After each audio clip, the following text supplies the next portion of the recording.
अंत के दिनों का सर्वशक्तिमान परमेश्वर का कार्य स्वीकारने के बाद से, चाहे धूप हो या बारिश, मैं बिना देरी किए हमेशा सुसमाचार का प्रचार करने और अपना कर्तव्य निभाने के लिए उत्साहित रहा हूँ।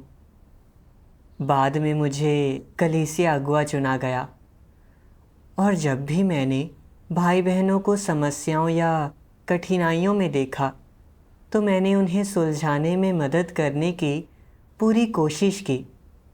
वीडियो कार्य का जिम्मा संभालने के बाद मैंने कार्य का जायज़ा लेते और मार्गदर्शन करते हुए नियमित समय से ज़्यादा काम किया। प्रगति धीमी होने या काम में कोई भटकाव होने पर मैंने तुरंत संगति कर उनका समाधान किया। कुछ समय बाद मैंने देखा कि भाई बहनों के कौशल में सुधार हुआ है और वीडियो कार्य में कुछ प्रगति देखी गई है। मुझे काफ़ी खुशी महसूस हुई और मैंने सोचा, अगर मैं ऐसे ही कठिनाइयाँ सहकर और कीमत चुकाते हुए अपने कर्तव्य से कुछ नतीजे प्राप्त करता रहा तो मुझे भविष्य में निश्चित रूप से परमेश्वर से स्वीकृति प्राप्त होगी और मेरी उद्धार पाने की उम्मीद ज़्यादा होगी। लेकिन जब मैं पूरी तरह से अपने कर्तव्य में व्यस्त था तब एक दिन मुझे बहुत थकान महसूस हुई और भूख भी नहीं लगी। मगर मैंने यह सोचकर इस पर ज़्यादा ध्यान नहीं दिया कि शायद ऐसा सिर्फ इसलिए था क्योंकि मैं कुछ समय से ठीक से आराम नहीं कर पाया था और मैंने मान लिया कि यह कोई गंभीर समस्या नहीं होगी। लेकिन मेरी भूख लगातार कम होती गई और मेरा चेहरा मुरझाया सा दिखने लगा। मेरा सहयोग कर रहे भाई गुआनमिंग ने मुझे जांच के लिए अस्पताल जाने की सलाह दी। मुझे आश्चर्य हुआ जब डॉक्टर ने कहा कि मुझे हेपेटाइटिस बी है और मेरे लीवर में एक छोटी सी सख्त गांठ है और अगर यह लगातार बिगड़ता रहा तो यह लीवर कैंसर में बदल सकता है। मेरा सिर चकराने लगा। यह नहीं हो सकता। मैं अपना कर्तव्य निभा रहा हूँ। मुझे ऐसी बीमारी कैसे हो सकती है? इस बीमारी का इलाज आसान नहीं है। ऐसा लगा जैसे कोई पत्थर मेरी छाती को दबाए जा रहा हो और मेरा हृदय दर्द और कमज़ोरी से भर गया। मैंने सोचा कि कैसे इतने सालों मैंने अपने परिवार और करियर को त्याग कर कष्ट सहे और खुद को खपाया, यहाँ तक कि कम्युनिस्ट पार्टी द्वारा पीछा किए और प्रताड़ित किए जाने पर भी मैंने परमेश्वर को धोखा नहीं दिया। तो परमेश्वर ने मेरी रक्षा क्यों नहीं की? अपने कष्ट में मुझे परमेश्वर के वचनों का एक भजन याद आया। बीमारी का आना परमेश्वर का प्रेम ही है और निश्चित ही उसमें उसकी सदिच्छा निहित होती है। भले ही तुम्हारे शरीर को थोड़ी पीड़ा सहनी पड़े, लेकिन कोई भी शैतानी विचार मन में मत लाओ। बीमारी के मध्य परमेश्वर की स्तुति करो और अपनी स्तुति के मध्य परमेश्वर में आनंदित हो। बीमारी की हालत में निराश ना हो।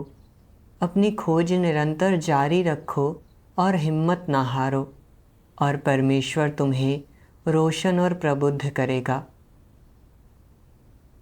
परमेश्वर के वचनों से मेरे दिल को कुछ शांति मिली। हाँ, यह बीमारी बढ़ेगी या नहीं, यह परमेश्वर के हाथ में है और भले ही मैं इस वक्त परमेश्वर के इरादों को समझ नहीं पा रहा था, पर मैं परमेश्वर के खिलाफ शिकायत नहीं कर सकता था। मुझे उसके इरादों को खोजना, अपने कर्तव्य पर कायम और अपनी गवाही में अडिग रहना था। यह सोचकर मुझे थोड़ा बेहतर महसूस हुआ। आगे वीडियो कार्य की व्यस्तता को देखते हुए अगुआओं को चिंता थी कि मेरा शरीर इसे संभाल नहीं पाएगा, इसलिए उन्होंने भाई ली चैंग और मेरे लिए सुसमाचार प्रचार में सहयोग करने की व्यवस्था की। इलाज के दौरान भी मैं अपना कर्तव्य निभाने में डटा रहा और अपने काम में कठिनाइयों से सामना होने पर हम संगति करते और उन्हें हल करने के लिए प्रासंगिक सत्य की खोज करते। हालांकि मैंने कुछ शारीरिक कठिनाइयां सहन की और कुछ कीमत भी चुकाई, पर ज़्यादा से ज़्यादा लोगों को अंत के दिनों का परमेश्वर का कार्य स्वीकारते देख मुझे बहुत खुशी हुई और मैंने सोचा, जब तक मैं अपने कर्तव्य पर कायम रहूँगा और ज़्यादा कठिनाइयाँ सहता हुआ ज़्यादा कीमत चुकाता रहूँगा, तब तक शायद परमेश्वर मेरी रक्षा करेगा और मेरी हालत सुधर जाएगी। लेकिन कुछ समय बाद मुझे लगा कि मेरी हालत ख़राब हो रही है। मुझे हर रोज़ थकान और शरीर में कमज़ोरी महसूस होने लगी और मेरी भूख पहले से भी ज़्यादा कम हो गई। तो मैं दोबारा चेकअप के लिए गया। डॉक्टर ने कहा कि मेरा हेपेटाइटिस भी और बिगड़ गया है और मुझे इलाज के लिए तुरंत अस्पताल में भर्ती होने की ज़रूरत है, वरना यह बढ़ता रहेगा और इलाज करना मुश्किल हो जाएगा।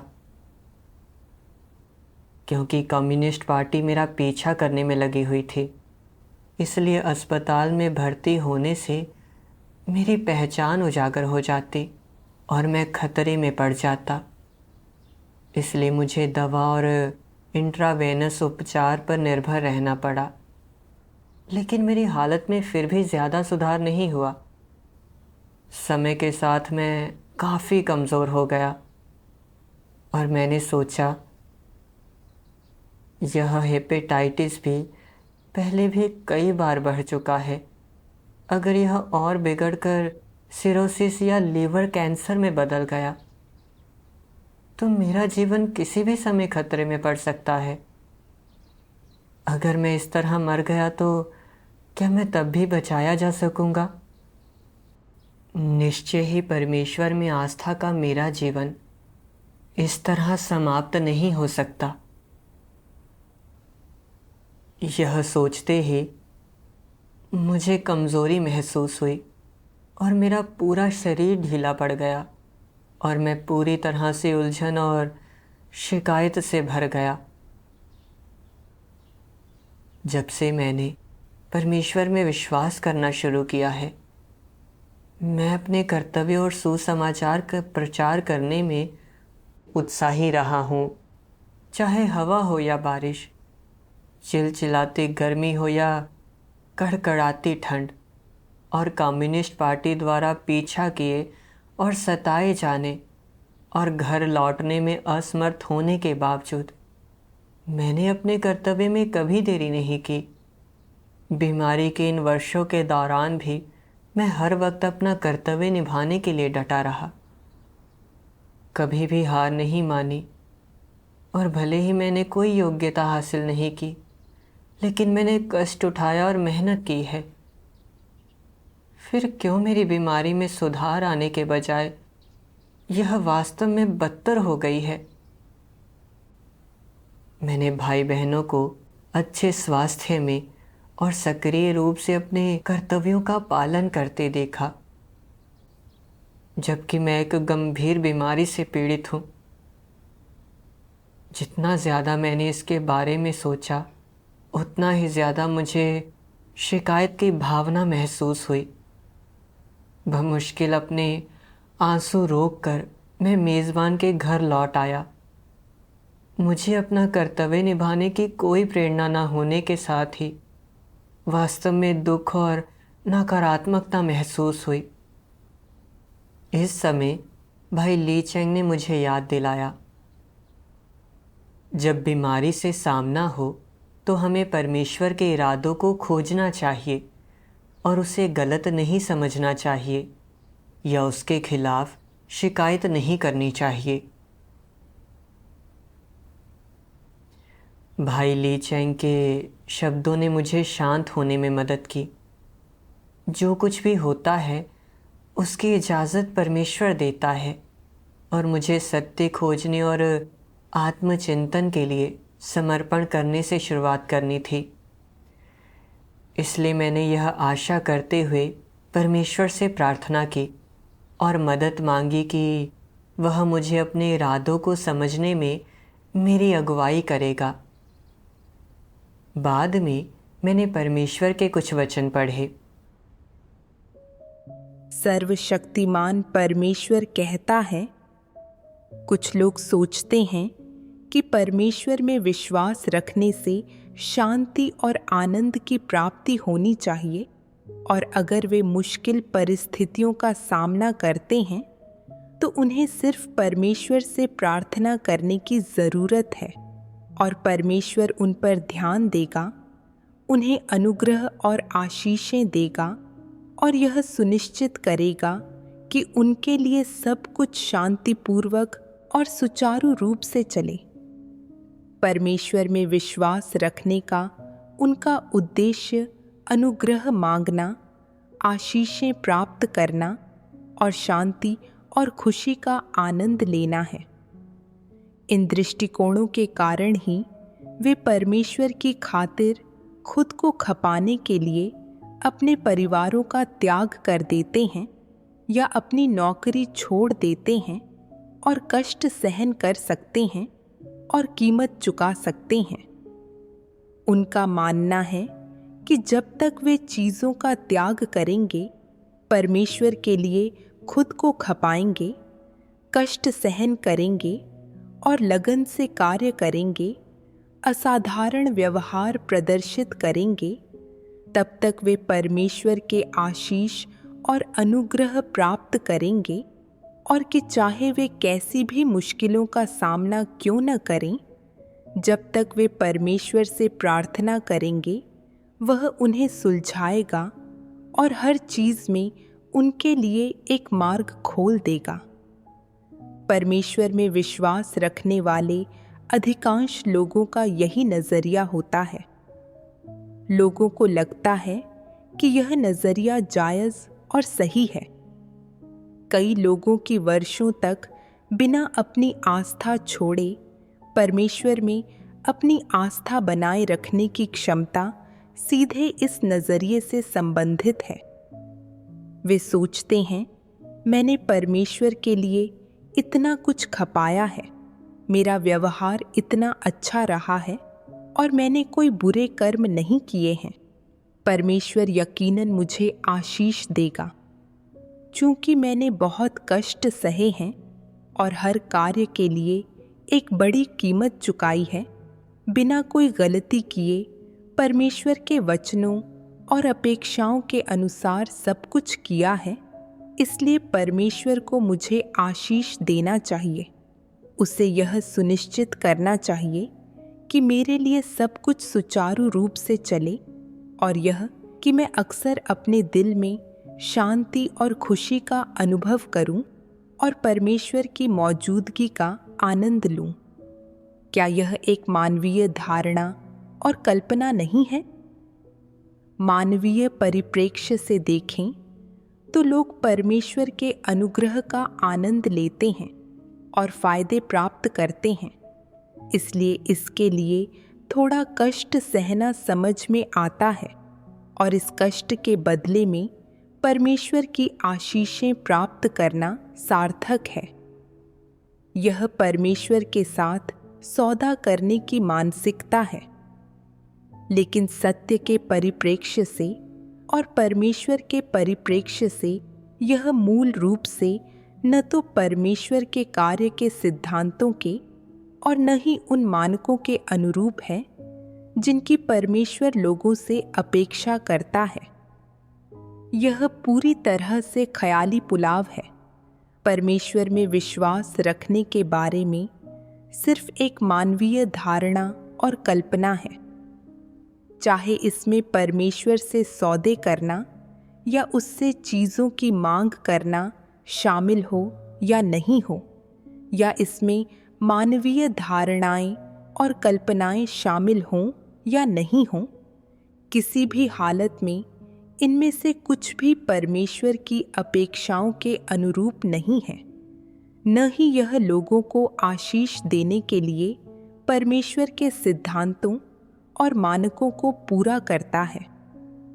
खास तौर से यह लेन देन वाला विचार और नजरिया परमेश्वर के स्वभाव को नाराज करता है, लेकिन लोगों को इसका एहसास नहीं होता है। जब परमेश्वर जो करता है वह लोगों की धारणाओं के अनुरूप नहीं होता है, तो जल्द ही उनके दिलों में उसके बारे में शिकायतें और गलत फहमियां उत्पन्न होने लगती हैं। उन्हें यह भी लगता है कि उनके साथ अन्याय हुआ है और फिर वे परमेश्वर से बहस करना शुरू कर देते हैं, और यहाँ तक कि वे उसकी आलोचना और निंदा भी कर सकते हैं। जब परमेश्वर लोगों के लिए एक ऐसे परिवेश की व्यवस्था करता है जो उनकी धारणाओं और कल्पनाओं के पूरी तरह विपरीत होता है, तो वे अपने दिलों में परमेश्वर के खिलाफ धारणाएं, राय और निंदाएं बना लेते हैं, और यहाँ तक कि उसे अस्वीकार भी कर सकते हैं। फिर क्या परमेश्वर उनकी ज़रूरतों को पूरा कर सकता है? बिल्कुल नहीं। परमेश्वर कभी भी मानवीय धारणाओं के अनुसार अपने कार्य करने के तरीके और अपनी इच्छाओं को नहीं बदलेगा। तो फिर किसे बदलने की ज़रूरत है? लोगों को बदलने की ज़रूरत है। लोगों को अपनी धारणाएं छोड़ देनी चाहिए, परमेश्वर द्वारा व्यवस्थित परिवेश स्वीकारने चाहिए, उनके प्रति समर्पण करना चाहिए और उनका अनुभव करना चाहिए, और अपनी धारणाओं को सुलझाने के लिए सत्य की तलाश करनी चाहिए, न कि परमेश्वर जो करता है उसे अपनी धारणाओं की कसौटी पर मापना चाहिए ताकि देख सकें कि क्या वह सही है। जब लोग अपनी धारणाओं से जकड़े रहते हैं तो उनमें परमेश्वर के खिलाफ प्रतिरोध उत्पन्न होता है। यह स्वाभाविक रूप से होता है। प्रतिरोध की जड़ें कहाँ होती हैं? यह इस तथ्य में निहित है कि आम तौर पर लोगों के दिलों में जो कुछ होता है वह निस्संदेह उनकी धारणाएं और कल्पनाएं होती हैं, सत्य नहीं होता है। इसलिए जब लोग देखते हैं कि परमेश्वर का कार्य मानवीय धारणाओं के अनुरूप नहीं है, तो वे परमेश्वर की अवहेलना कर सकते हैं और उसके खिलाफ राय बना सकते हैं। उनके लिए आशीष प्राप्त करने के लिए परमेश्वर में विश्वास करने से ज़्यादा वैध उद्देश्य और कोई नहीं है। यह उनके विश्वास का असली मूल्य है। यदि कोई चीज़ इस उद्देश्य को प्राप्त करने में योगदान नहीं करती, तो वे उससे पूरी तरह से अप्रभावित रहते हैं। आज परमेश्वर में विश्वास करने वाले अधिकांश लोगों का यही हाल है। उनके उद्देश्य और इरादे न्यायोचित प्रतीत होते हैं, क्योंकि जब वे परमेश्वर में विश्वास करते हैं तो वे परमेश्वर के लिए स्वयं को खपाते भी हैं, परमेश्वर के प्रति समर्पित होते हैं और अपना कर्तव्य भी निभाते हैं। वे अपनी जवानी न्यौछावर कर देते हैं, परिवार और आजीविका त्याग देते हैं, यहाँ तक कि वर्षों अपने घर से दूर व्यस्त रहते हैं। अपने परम उद्देश्य के लिए वे अपनी रुचियां बदल डालते हैं, अपने जीवन का दृष्टिकोण बदल देते हैं, यहाँ तक कि अपनी खोज की दिशा तक बदल देते हैं, किंतु परमेश्वर पर अपने विश्वास के उद्देश्य को नहीं बदल सकते। उनके साथ इतनी निकटता से जुड़े उन लाभों के अतिरिक्त परमेश्वर को कभी नहीं समझने वाले लोगों द्वारा उसके लिए इतना कुछ दिए जाने का क्या कोई अन्य कारण हो सकता है? इसमें हमें पूर्व की एक अज्ञात समस्या का पता चलता है। मनुष्य का परमेश्वर के साथ संबंध केवल एक नग्न स्वार्थ है। यह आशीष लेने वाले और देने वाले के मध्य का संबंध है। स्पष्ट रूप से कहें तो यह एक कर्मचारी और एक नियोक्ता के मध्य का संबंध है। कर्मचारी केवल नियोक्ता द्वारा दिए जाने वाले प्रतिफल प्राप्त करने के लिए कठिन परिश्रम करता है। इस प्रकार के हित आधारित संबंध में कोई स्नेह नहीं होता, केवल एक लेन देन होता है। प्रेम करने या प्रेम पाने जैसी कोई बात नहीं होती, केवल दान और दया होती है। कोई समझ नहीं होती, केवल असहाय दबा हुआ आक्रोश और धोखा होता है। कोई अंतरंगता नहीं होती, केवल एक अगम खाई होती है। परमेश्वर के न्याय के वचनों ने उस पर मेरी आस्था के पीछे छिपे गलत इरादों और दृष्टिकोण को विस्तार से उजागर कर दिया, जिससे मुझे अपमान और शर्मिंदगी महसूस हुई। मेरा हमेशा से मानना था कि ज़्यादा कीमत चुकाकर और खुद को ज़्यादा खपाकर मैं परमेश्वर की सुरक्षा और आशीष प्राप्त करने में सक्षम हो जाऊंगा और मेरी उद्धार प्राप्त करने की उम्मीद ज़्यादा होगी। जब मुझे अचानक हेपेटाइटिस बी होने का पता चला, तो मेरे दिल में परमेश्वर के प्रति यह सोचकर शिकायतें पैदा हो गई कि इतने वर्षों तक मैंने उसके लिए कष्ट उठाया और खुद को खपाया है, इसलिए परमेश्वर को मुझे इतनी गंभीर बीमारी से पीड़ित नहीं होने देना चाहिए था। भले ही आखिरकार मैंने समर्पण किया, पर फिर भी मैंने सोचा कि अगर मैं अपने कर्तव्य पर कायम रहूँगा और ज़्यादा कठिनाइयाँ सहता हुआ और भी ज़्यादा कीमत चुकाता रहूँगा, तो शायद परमेश्वर मेरी रक्षा करेगा और मेरी हालत सुधर जाएगी। लेकिन जब मेरी हालत बहुत ख़राब हो गई और मुझे कैंसर होने और मेरे मरने तक की नौबत आ गई, तो मुझे लगा कि आशीष प्राप्त करने की मेरी इच्छा ध्वस्त हो गई। इसलिए मैं नकारात्मक हो गया और मुझ में गलतफहमी पैदा हो गई। मैंने मन ही मन यह मानते हुए परमेश्वर से बहस की कि भले ही मुझ में कोई गुण नहीं थे, फिर भी मैंने कष्ट उठाया और मेहनत की, और परमेश्वर को मेरे साथ इस तरह से पेश नहीं आना चाहिए। मैंने मेरी रक्षा ना करने के लिए भी परमेश्वर से शिकायत की। तथ्यों के खुलासे में मैंने देखा कि मेरे प्रयास और खुद को खपाना एक घिनौने इरादे से प्रेरित थे। इसमें मैं एक अच्छा भविष्य और मंजिल पाने के बदले में अपनी कड़ी मेहनत, त्याग और खुद को खपाने को पूंजी के रूप में इस्तेमाल करना चाहता था, जो परमेश्वर के साथ लेन देन करने जैसा था। जैसे ही मैं आशीष पाने में असफल हुआ, मैंने परमेश्वर को गलत समझा और उसके खिलाफ शिकायत की। मैं जो प्रकट कर रहा था वह सब मेरा शैतानी स्वभाव था। परमेश्वर सृष्टि करता है और वह चाहे जैसे भी चीज़ों को आयोजित और व्यवस्थित करे।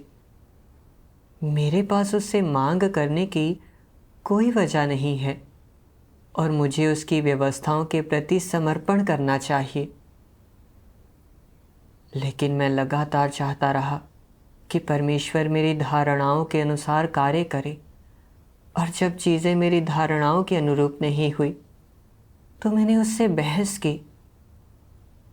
मैंने परमेश्वर के वचनों से भरपूर सिंचन और पोषण का खुलकर आनंद लिया था। फिर भी मैंने परमेश्वर के प्रेम का मूल्य नहीं चुकाया, बल्कि मैंने उसे गलत समझा और उसके खिलाफ शिकायत की। मैं परमेश्वर में सच्चा विश्वास करने वाला व्यक्ति कैसे हो सकता था?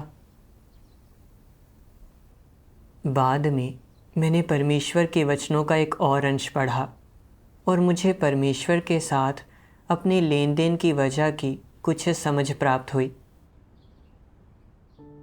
सर्वशक्तिमान परमेश्वर कहता है, सभी भ्रष्ट लोग स्वयं के लिए जीते हैं। हर व्यक्ति अपनी सोचे बाकियों को शैतान ले जाए। यह मानव प्रकृति का निचोड़ है। लोग अपनी खातिर परमेश्वर पर विश्वास करते हैं। जब वे चीजें त्यागते हैं और परमेश्वर के लिए स्वयं को खपाते हैं, तो यह धन्य होने के लिए होता है।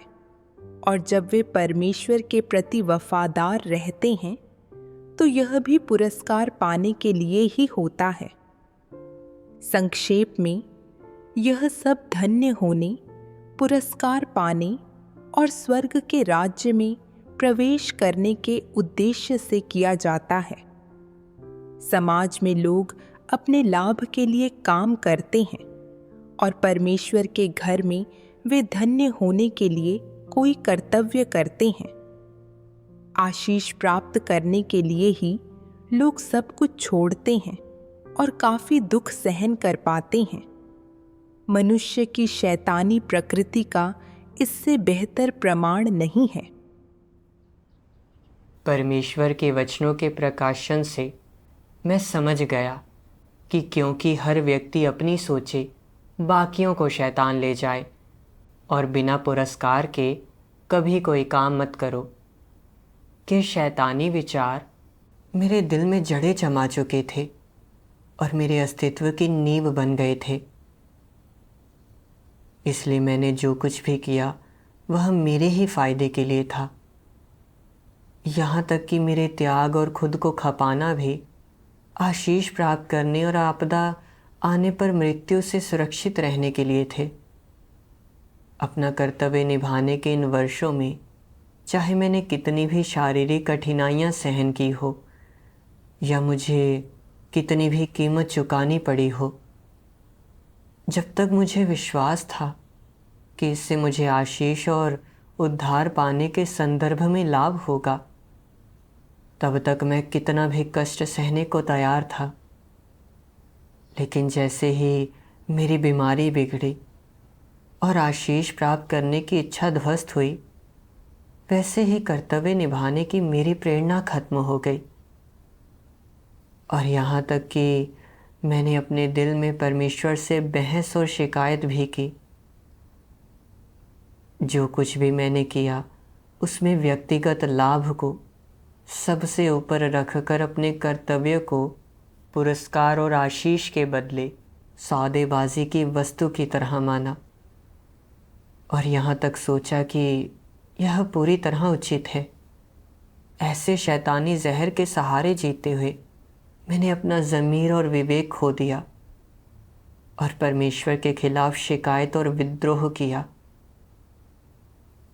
अगर मैंने पश्चाताप नहीं किया तो देर सबेर परमेश्वर मुझे ठुकरा कर हटा देगा। इस विचार ने मुझे डर और पछतावे से भर दिया। मेरे जैसा स्वार्थी, घिनौना और अपरिवर्तित स्वभाव वाला व्यक्ति अभी भी आशीष प्राप्त करने की भ्रामक उम्मीद में था।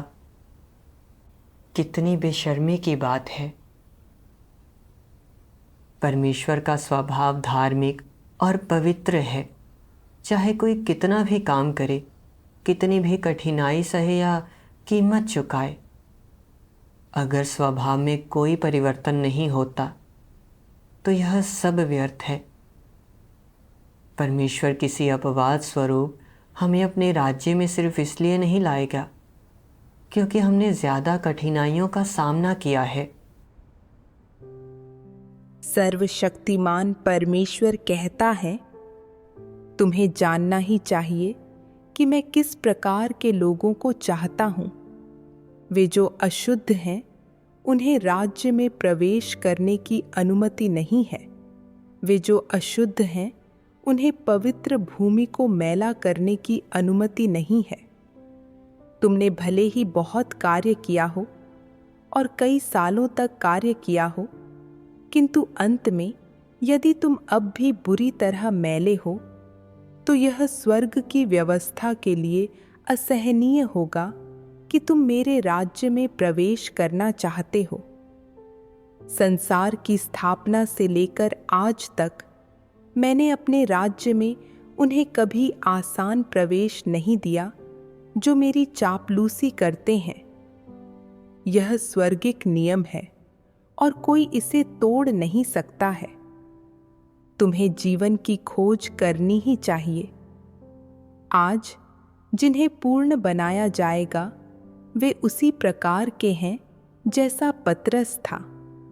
ये वे लोग हैं जो स्वयं अपने स्वभाव में बदलाव लाने का प्रयास करते हैं और जो परमेश्वर के लिए गवाही देने और सृजित प्राणी के रूप में अपना कर्तव्य अच्छे से निभाने के लिए तैयार रहते हैं। केवल ऐसे लोगों को ही पूर्ण बनाया जाएगा। यदि तुम केवल पुरस्कारों की प्रत्याशा करते हो और स्वयं अपने जीवन स्वभाव को बदलने की कोशिश नहीं करते, तो तुम्हारे सारे प्रयास व्यर्थ होंगे। यह अटल सत्य है। परमेश्वर लोगों को इस आधार पर नहीं आंकता कि वे प्रत्यक्ष रूप से खुद को कितना खपाते या कष्ट सहते हैं, बल्कि इस आधार पर आंकता है कि वे किस मार्ग पर चलते हैं, क्या उन्होंने सत्य प्राप्त किया और क्या उनका भ्रष्ट स्वभाव बदल गया है।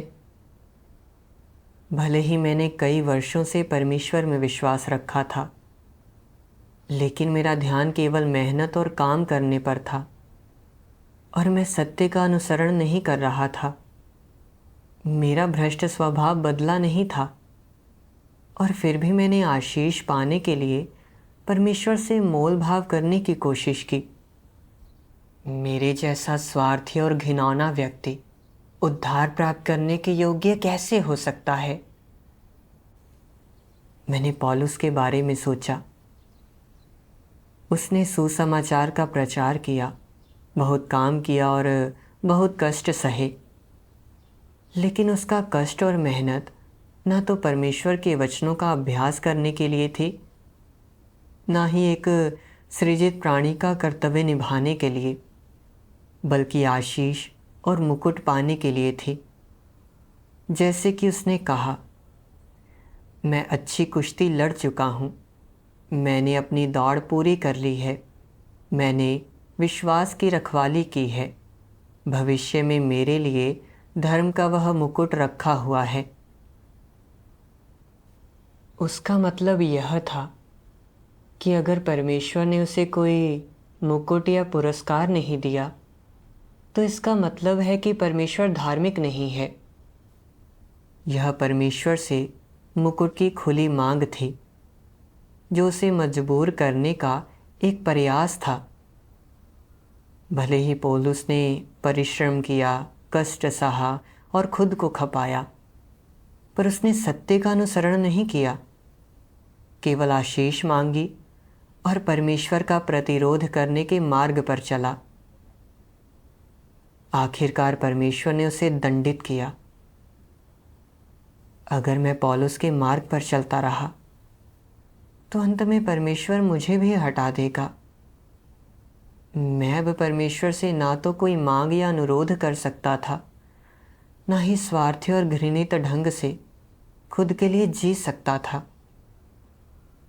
चाहे मेरी स्थिति कैसी भी हो, मैं परमेश्वर के आयोजनों और व्यवस्थाओं के प्रति समर्पण करने को तैयार हो गया।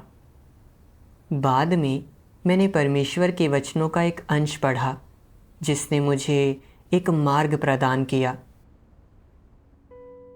सर्वशक्तिमान परमेश्वर कहता है, मनुष्य के कर्तव्य और उसे आशीष प्राप्त होते हैं या दुर्भाग्य सहना पड़ता है, इन दोनों के बीच कोई सह संबंध नहीं है। कर्तव्य वह है जो मनुष्य के लिए पूरा करना आवश्यक है। यह उसकी स्वर्ग द्वारा प्रेषित वृत्ति है जो प्रतिफल, स्थितियों या कारणों पर निर्भर नहीं होनी चाहिए। केवल तभी कहा जा सकता है कि वह अपना कर्तव्य पूरा कर रहा है। आशीष प्राप्त होना उसे कहते हैं जब कोई पूर्ण बनाया जाता है और न्याय का अनुभव करने के बाद वह परमेश्वर के आशीषों का आनंद लेता है। दुर्भाग्य सहना उसे कहते हैं जब ताड़ना और न्याय का अनुभव करने के बाद भी लोगों का स्वभाव नहीं बदलता, जब उन्हें पूर्ण बनाए जाने का अनुभव नहीं होता, बल्कि उन्हें दंडित किया जाता है। लेकिन इस बात पर ध्यान दिए बिना कि उन्हें आशीष प्राप्त होते हैं या दुर्भाग्य सहना पड़ता है, सृजित प्राणियों को अपना कर्तव्य पूरा करना चाहिए, वह करते हुए जो उन्हें करना ही चाहिए और वह करते हुए जिसे करने में वे सक्षम हैं। यह न्यूनतम है जो व्यक्ति को करना चाहिए, ऐसे व्यक्ति को जो परमेश्वर की खोज करता है। तुम्हें अपना कर्तव्य केवल आशीष प्राप्त करने के लिए नहीं करना चाहिए और तुम्हें दुर्भाग्य सहने के भय से अपना कार्य करने से इनकार भी नहीं करना चाहिए। मैं तुम लोगों को यह बात बता दूं, मनुष्य द्वारा अपने कर्तव्य का निर्वाह ऐसी चीज है जो उसे करनी ही चाहिए, और यदि वह अपना कर्तव्य करने में अक्षम है तो यह उसकी विद्रोहशीलता है। परमेश्वर के वचनों से मैं समझ गया कि अपना कर्तव्य निभाने का आशीष प्राप्त करने या दुर्भाग्य सहने से कोई संबंध नहीं है। परमेश्वर ने मुझे जीवन और वह सब कुछ दिया जो मेरे पास है, और एक विश्वासी के रूप में खुद को परमेश्वर के लिए खपाना स्वाभाविक और सही है।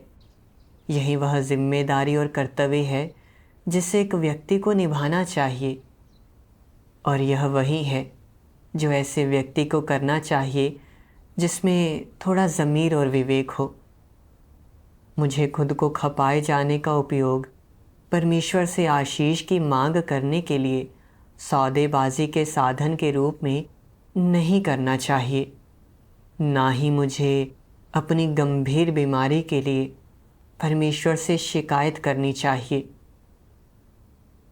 ठीक अय्यूब की तरह, जिसने इस बात की परवाह किए बिना कि परमेश्वर ने उसे चीज़ें प्रदान की या उनसे वंचित किया, यहाँ तक कि सब कुछ खो देने और घावों से पीड़ित होने के बावजूद भी उसने परमेश्वर के खिलाफ शिकायत नहीं की या उससे अपना कष्ट कम करने के लिए नहीं कहा, बल्कि उसने परमेश्वर के नाम की प्रशंसा की और उसके लिए अपनी गवाही में अडिग रहा।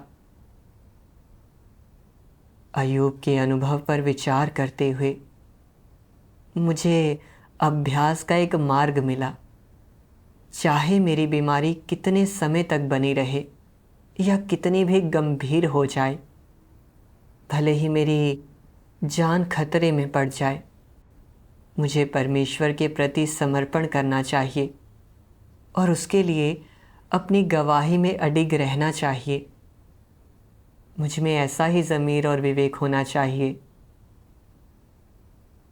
बाद में जब भी मेरे मन में आशीष पाने के विचार आए, मैंने उन इच्छाओं के खिलाफ विद्रोह करने के लिए परमेश्वर से प्रार्थना की, और मैंने हर रोज़ परमेश्वर के वचनों का अनुभव करने और सत्य का अभ्यास करने पर ध्यान केंद्रित किया, और ऐसा करने से मेरे दिल को बहुत ज़्यादा सुकून मिला।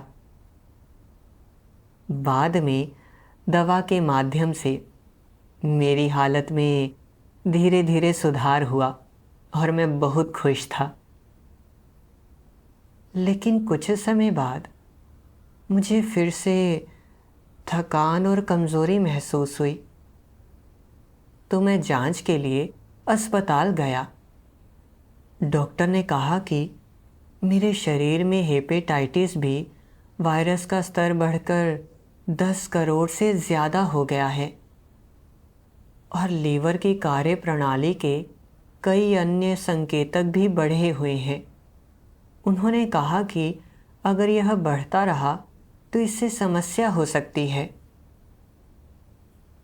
यह सुनकर मैं थोड़ा घबरा गया और चिंतित होकर सोचने लगा, यह बीमारी पलटकर कई बार आ चुकी है। क्या यह सचमुच बिगड़कर कैंसर में बदल सकती है? क्या मेरी बीमारी कभी ठीक होगी? इन विचारों ने मुझे थोड़ा उदास कर दिया। तब मुझे एहसास हुआ कि मेरी दशा ठीक नहीं है, इसलिए मैंने परमेश्वर से प्रार्थना की। मैंने परमेश्वर के वचनों का एक अंश पढ़ा। सर्वशक्तिमान परमेश्वर कहता है, चूंकि तुम परमेश्वर में विश्वास और उसका अनुसरण करते हो, तुम्हें अपना सर्वस्व उसे अर्पित कर देना चाहिए और व्यक्तिगत चुनाव या मांगे नहीं करनी चाहिए, और तुम्हें परमेश्वर के इरादे पूरे करने चाहिए। चूंकि तुम्हें सृजित किया गया था, इसलिए तुम्हें उस प्रभु के प्रति समर्पण करना चाहिए जिसने तुम्हें सृजित किया, क्योंकि तुम्हारा स्वयं अपने ऊपर कोई स्वाभाविक प्रभुत्व नहीं है और तुम में स्वयं अपनी नियति को नियंत्रित करने की क्षमता नहीं है। सृजित प्राणी के रूप में मनुष्य को सृजित प्राणी का कर्तव्य अच्छे से निभाने की कोशिश करनी चाहिए और दूसरे विकल्पों को छोड़कर परमेश्वर से प्रेम करने की कोशिश करनी चाहिए, क्योंकि परमेश्वर मनुष्य के प्रेम के योग्य है।